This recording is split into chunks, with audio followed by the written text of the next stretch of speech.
Betul. Dari hasil observasi awal itu adalah ini loh basic Anda saat ini, kondisi awal sekolah Anda seperti ini. Ya, setelah mengisi tadi. Betul.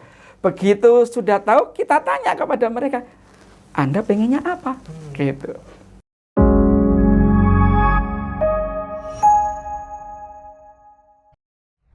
Assalamualaikum warahmatullahi wabarakatuh.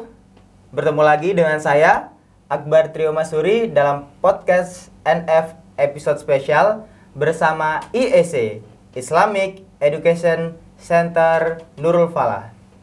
Nah, sebelum itu jangan lupa jargon dulu ya. Kalau Akbar bilang Nurul Falah, jawabnya apa kemarin? Ya, betul. Sahabat pejuang Al-Quran. Kita mulai ya. Nurul Falah, sahabat pejuang Al-Quran. Nah, di sini Akbar tidak sendiri. Sekarang bersama Bapak Tukardi selaku dari IEC, pihak IEC yang akan kita nanti bincang-bincang banyak apa itu IEC sebenarnya. Nah, kita sapa dulu nih. Assalamualaikum Bapak Tukardi. Waalaikumsalam warahmatullahi wabarakatuh, Mas Akbar. Ini saya panggilannya Bapak, Ustadz atau Kakak ini. Terserahlah, monggo gitu ya. Saya panggilannya Pak Tukardi aja. Siap. Ini Pak Tukardi, bagaimana kabarnya hari ini? Oh, alhamdulillah sehat. Alhamdulillah, sangat luar biasa. Hari-hari ini sibuk apa Pak Tukardi? Ya, biasa mempersiapkan program, kemudian melaksanakan program dari IEC itu sendiri gitu. Jadi kayak udah sibuk banget nih kayaknya. Yang penting selalu jaga kesehatan Pak Tukardi. Insya Allah.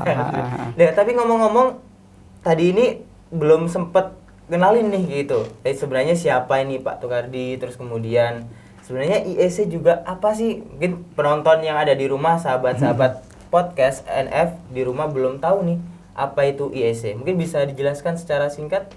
Ya. Terima kasih. IEC atau dengan kepanjangan Islamic Education Center dari Nurul Falah itu adalah sebuah lembaga konsultan pendidikan gitu ya, yang melaksanakan pelatihan dan pendampingan. Pelatihan dan pendampingan dalam rangka pengen meningkatkan kualitas pendidikan di Indonesia ini. Wah, jadi ada peningkatan kualitas pendidikan Indonesia. Makanya dari sisi visi ya, IEC itu visinya adalah menjadi lembaga ya yang amanah dan profesional untuk meningkatkan kualitas sekolah Islam berbasis Al-Quran. Wah, jadi mantep banget. Betul ya. Karena kita di bawah naungan Nurul Falah. Gitu ya, core-nya tetap Al-Quran. Al-Quran, betul. Jadi visinya sebenarnya menarik gitu. Betul. Meningkatkan kualitas pendidikan Islam. Nah, sebelum meningkatkan pembelajaran kualitas Islam tadi, sebenarnya ada apa sih sebenarnya kok harus ditingkatkan gitu? Begitu. Nah, visi turun ke misi kan begitu. Betul. Nah, kalau visinya seperti tadi, maka misi kita adalah menjadi mitra layanan di dalam peningkatan kualitas, pertama guru, yang kedua kepala sekolah, yang ketiga pengelola sekolah. Wah, jadi ada 3 elemen nih, guru, kepala sekolah, dan pengelola. Nah, itu sekaligus bisa menjawab walaupun di permukaan pertanyaannya Mas Akbar tadi, kenapa sih harus ditingkatkan? Gitu. Betul. Berarti ada sesuatu yang terjadi di titikal tadi. Kenapa kan gitu. Kok harus ditingkatkan, ada apa sebenarnya seperti ini? Itu ya. Kenapa harus ditingkatkan? Berarti terjadi pertama kemandekan. Nah, kemandekan ini kalau bahasa Indonesia ada yang tidak berkembang, stagnan kalau kita bicara. Ya gitu. Atau yang kedua malah terjadi kemunduran. Nah, ada kemunduran. Potensi itu terlihat gitu. Ya, maksudnya kemunduran begini, sementara dunia luar gitu ya, dunia luar itu berkembang, akan tetapi kualitas dari 3 hal yang kita sebutkan tadi itu tidak ada penambahan. Itu kan satu sisi bisa dikatakan dia stagnan, tapi satu sisi lagi dia dikatakan bisa jadi ini kemunduran. Kenapa? Karena tidak bisa mengikuti perkembangan zaman. Seperti itu. Apalagi konteksnya adalah dalam pendidikan Islam. Betul. Yang notabene kayaknya gitu. kayak pendidikan Islam nggak maju nih kayaknya gitu. Betul, mendingan ke sekolah negeri aja, sekolah betul, itu kayaknya. itu. Nah, berarti itu nanti yang nah tujuannya itu sehabis ditingkatkan ini tujuannya apa nih Pak Tukardi? Kayaknya tadi kan sudah ditingkatkan. Nah, goalsnya nanti apa yang ingin dicapai dari program dari IEC? Program dari IEC. Jadi yang jelas karena kita fokus di sekolah Islam atau lembaga pendidikan Islam gitu ya, kita kan tahu begitu menjamurnya sekolah-sekolah Islam yang ada di Indonesia. Betul banget. Di Surabaya aja seberapa gitu ya, mau dari TK, SD, SMP, SMA dan seterusnya gitu ya. Ya output atau outcome yang pengen kita capai adalah bagaimana agar pendidikan Islam di Indonesia ini menjadi maju dan bisa bersaing di dunia internasional seperti itu. Menarik banget ini. Gitu, jadi kalau ada peningkatan pendidikan Islam dari guru, kepala sekolah, kemudian pengelola sekolah. Gitu, nah mungkin apa aja yang diberikan mungkin Akbar penasaran nih Pak Tukardi kayaknya pengen belajar banyak materi-materi apa yang disampaikan gitu, untuk meningkatkan tadi kan ada permasalahan gitu, ada stagnansi, kemudian ada kemunduran. Nah, materi apa yang disampaikan untuk guru, kepala sekolah dan pengelola sekolah untuk meningkatkan kualitas pengajaran di pendidikan Islam khususnya? Ya. Itu terbagi menjadi 5. Yang pertama peningkatan kualitas guru. Peningkatan kualitas guru yang pertama. Yang kedua peningkatan kualitas kepala sekolah. Kepala sekolah yang kedua. Yang ketiga peningkatan kualitas pengelola sekolah. Yang keempat peningkatan kualitas siswa. Walaupun siswa, tadi tidak termasuk di dalam tiga tadi, tapi ini kan komponen yang ada di dalam sekolahan, gitu ya, seperti itu. Kenapa? Karena peningkatan kualitas guru dan kepala sekolah itu sebenarnya endingnya juga pengen meningkatkan kualitas siswa kan seperti itu. Dan yang terakhir tentu saja juga yang menjadi salah satu komponen walaupun ini berada di luar dari sebuah sekolahan adalah peningkatan kualitas orang tua. Wah, iya, atau sering disebut dengan parenting. Gitu ya, seperti itu ya.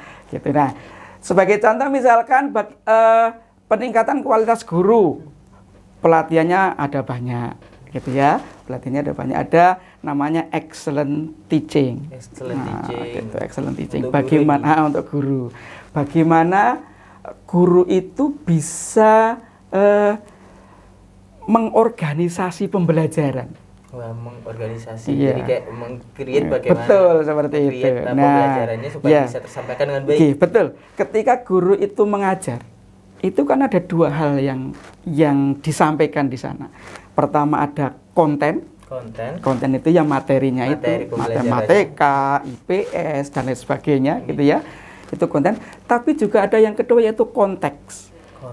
Konteks itu bisa lingkungan, bisa suasana, bisa pengaturan kelas dan lain sebagainya. Bahkan juga bisa pembawaan guru itu sendiri. Ya, jadi kayak udah agenda setting dari betul. Konteksnya itu bagaimana tadi materi create, kemudian ada agenda setting yang diberikan sehingga ini optimal. Betul gitu. Jadi ada bisa dikatakan rekayasa gitu di bidang kontennya, ada juga rekayasa di bidang konteksnya. Sehingga ketika keduanya dipadu nanti akan menjadi sebuah pembelajaran yang efektif dan efisien. Wah, jadi gitu. Untuk guru. Jadi kalau misalkan untuk kepala sekolah sama pengelola itu juga ada yang namanya ESL. Ya, ada namanya ESL ya. Excellent leadership. Ya. Excellent leadership. Kalau tadi guru teaching, kalau yang ini kepala sekolah excellent leadership-nya gitu ya. Gitu excellent leadership-nya gitu ya. Gitu. Kalau untuk ini untuk guru lagi juga ada itu yang ini bisa untuk guru dan siswa. Kalau tadi ada excellent teaching. Sekarang ada excellent learning. Excellent learning. Gitu ya. Jadi bagaimana tadi mengajar, sekarang bagaimana belajar. Gitu. Bagaimana belajar ini cocok untuk guru maupun cocok untuk siswa. Jadi kayak guru tidak hanya menyampaikan juga Betul, bagaimana gitu. terus upgrade diri, karena untuk ya ini tadi menjawab perkembangan zaman. Nah, betul. Untuk excellent learning ini ketika disandingkan dengan excellent teaching, maka amat sangat bermanfaat untuk menyiapkan konten. Gitu. Kenapa? Karena excellent learning ini berisi tentang learning skill atau keterampilan belajar. Gitu. Itu tadi untuk program-programnya. Ya, jadi ada. Kalau untuk pengelola sendiri, tadi pada pengelola sekolah, itu ada pelatihan apa pengelola sekolah? Pengelola sekolah bisa ada pelatihan, atau sebenarnya kalau pengelola sekolah lebih banyak ke pendampingan, Mas. Ke pendampingan. Ya, Mas. Iya, pendampingan.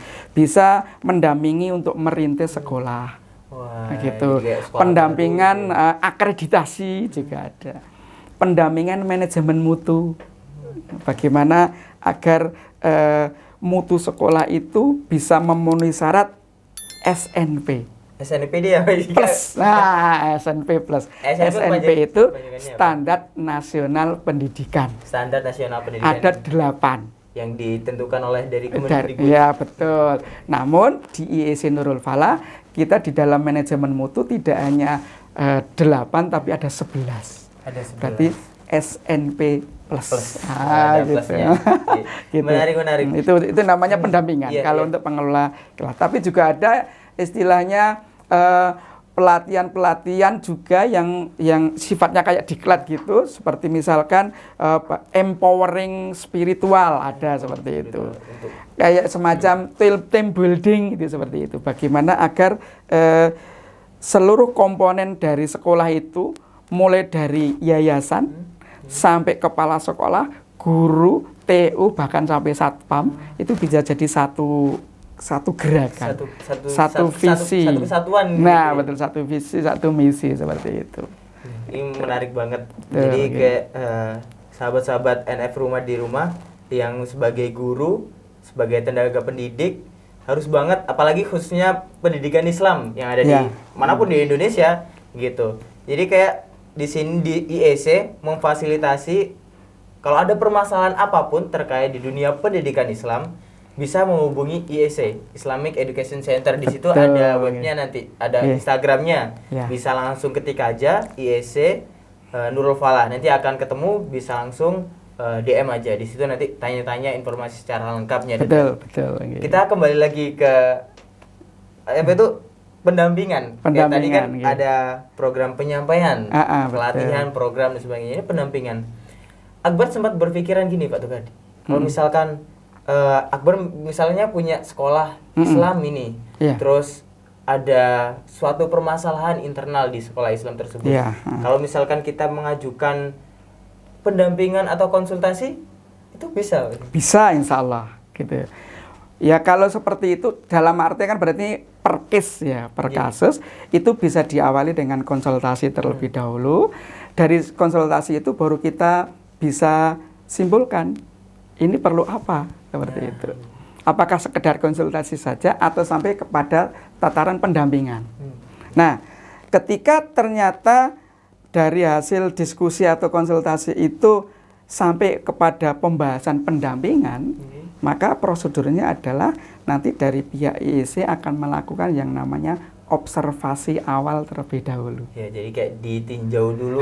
Betul. Ditinjau apakah kebutuhannya apa sih? Nah, gitu. betul. Dilihat konteksnya dulu di sekolah, apa benar kebutuhannya seperti itu. Bisa jadi apa yang diceritakan itu belum tentu apa yang terjadi gitu, mungkin dari versi gurunya. Nah, dan ketika kita melakukan observasi awal itu nanti mereka akan mengisi instrumen dari IEC, yaitu instrumen manajemen mutu.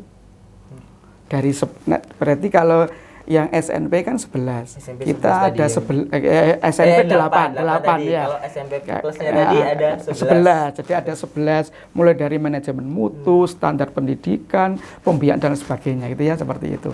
Itu instrumen itu akan kita berikan kepada sekolah tersebut, kemudian mereka mengisi, kemudian setelah itu akan kita bawa, kemudian kita olah, kita enter seberapa hasilnya. Dari situ kan kita tahu kondisi awal sekolah ini seperti apa. Gitu. Kemudian setelah itu akan kita tawarkan program. Ya. Mereka sudah tahu kondisi. Kita sudah tahu kondisi dari hasil instrumen, pengisian instrumen.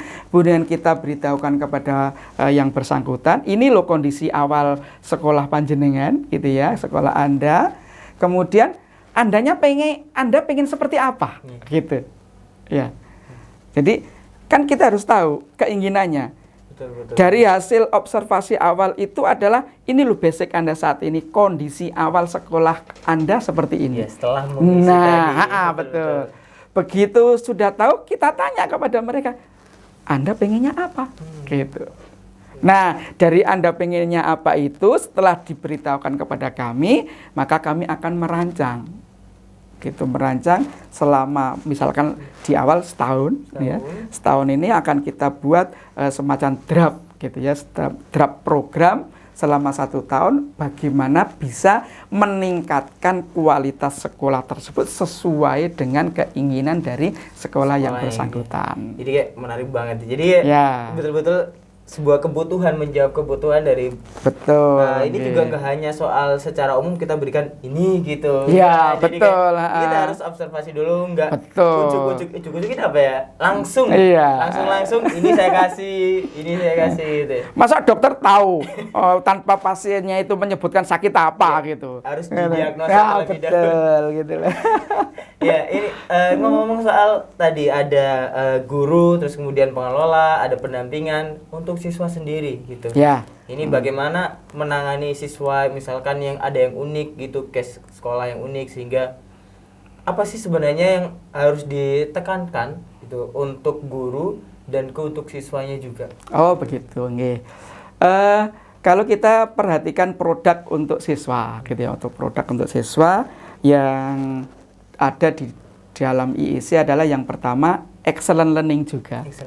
Tadi kan ada untuk guru, ada untuk guru juga ada excellent learning, untuk siswa juga excellent learning.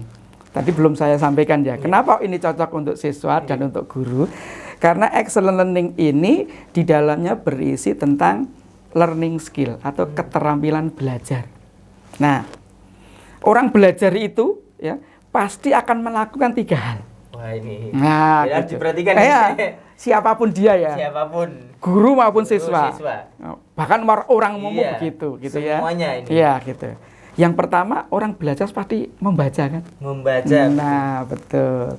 Yang kedua setelah membaca pasti ngoret-ngoret kan? Iya. Dicatat apa yang telah didapat dan seterusnya gitu ya. Dan yang terakhir pasti mengingat kan? Ada hal yang ingat pembelajarannya. Apalagi untuk anak sekolah. Ya perlu banget. Iya, perlu banget. Ujian. Karena untuk nanti ada ujiannya kan begitu. Betul. Maka anak sekolah bahkan guru pun pasti akan melakukan membaca, kemudian mencatat, kemudian juga mengingat. Nah, excellent learning itu ya isinya 3 itu saja. Namun ada hal yang baru. Wah, ini ada tambahan lagi. Berarti ada di luar itu sebagai tambahan atau Bukan. Di setiap 3 hal ini ada sesuatu hal yang baru. Untuk membaca, kita tidak hanya membaca biasa, tapi kita beri nama yang namanya speed reading. Speed reading, membaca cepat. Iya.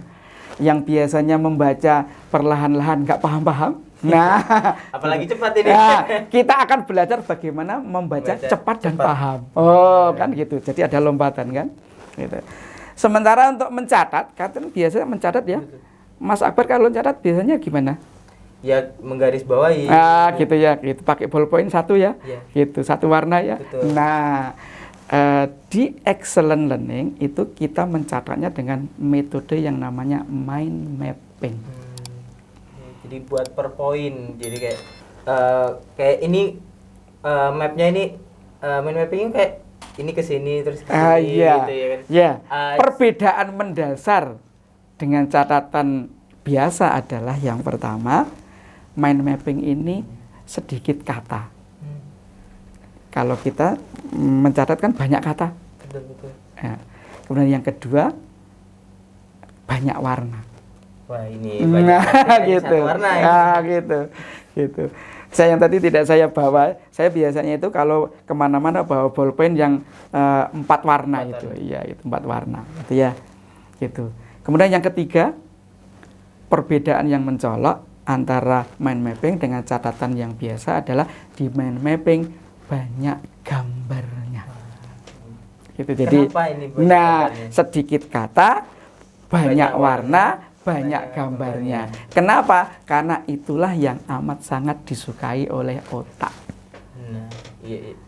Kalau otak menyukai sesuatu, itu otomatis akan menyimpannya. Gitu. Kalau tidak sesuatu itu tidak disukai, maka otak tidak akan otomatis menyimpan. Bahkan dipaksa menyimpan pun kadang tidak ingat. Nggak masuk. Itu kenapa? Karena di otak itu ternyata ada 2 penyimpanan. Penyimpanan jangka pendek sama jangka panjang. Jangka panjang, gitu. Lah, ketika kita mencatat dengan mind mapping, itu maka otak akan menyimpan informasi di catatan itu tersebut ke penyimpanan jangka panjang. Gitu. Itu yang kedua ya. Yang ketiga, menghafal. Maka di excellent learning menghafalnya kita sebut dengan super memory. Super memory. Gitu. Bagaimana yang biasanya itu menghafalkan itu sulit ingat, kita rubah, kita balik menjadi bagaimana menghafal itu sulit lupa. Gitu ya. Enak kan kalau pelajaran itu sulit dilupakan? Wah, ini sampai besok kayaknya enak gitu. Nah, seperti itu. Nah, dari ketiga hal itu berarti kan sesuai dengan materinya, maka ini cocok untuk siswa dan cocok untuk guru. Seperti itu. Jadi itu sahabat, jangan sampai lupa kalau ada pertanyaan dan kesusahan, mungkin bisa juga di DM ataupun komen di YouTube ini. Kita akan adakan part 2 kalau misalkan kayaknya nggak cukup ini. Kalau misalkan kita berbincang sampai 1 jam bahkan lebih misalkan kalau misalkan ini diteruskan, karena memang nggak cukup. Tapi kita akan buat part 2-nya nanti kalau misalkan di teman-teman atau sahabat-sahabat NF di rumah mau membahas apa nih sebenarnya sama IEC. Oh gitu. Nah, siap. Di ini kan bulan Juni. Masih Juni ya, Juni terdekat pertengahan. Ini ada kegiatan apa? Misalkan bagi teman-teman sahabat NF di rumah, terdekat ini ada kegiatan apa yang siap, nggih. Mungkin bisa besok Ahad disampaikan ke ya, insya Allah besok Ahad kita akan ada yang namanya webinar Icebreaker for Teaching and Learning. Nah, mungkin bisa disampaikan ke penonton apa ini? Singkat kita coba disampaikan.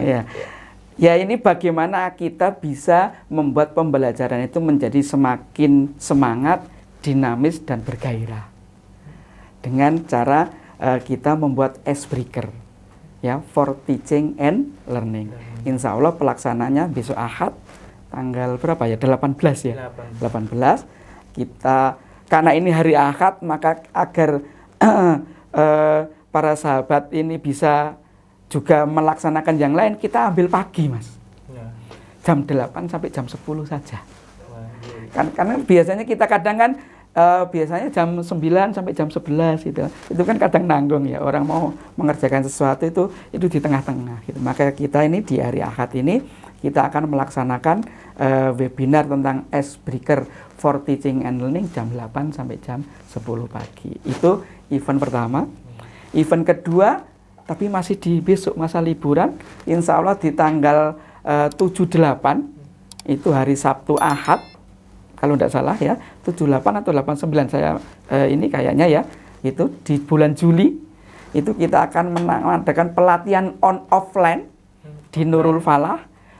Karena hanya 2 hari, maka materinya dari excellent learning tadi hanya 2, yaitu speed reading dan super memory. Wah, ini gitu. Jadi harus diingat-ingat. Kalau untuk kayaknya daftarnya nanti bisa langsung pantengin di Instagram IEC dan juga Nurul Falah, Santri Nurul Falah. Ya. Terima kasih banyak Pak Togardi. Sama-sama Mas Akbar.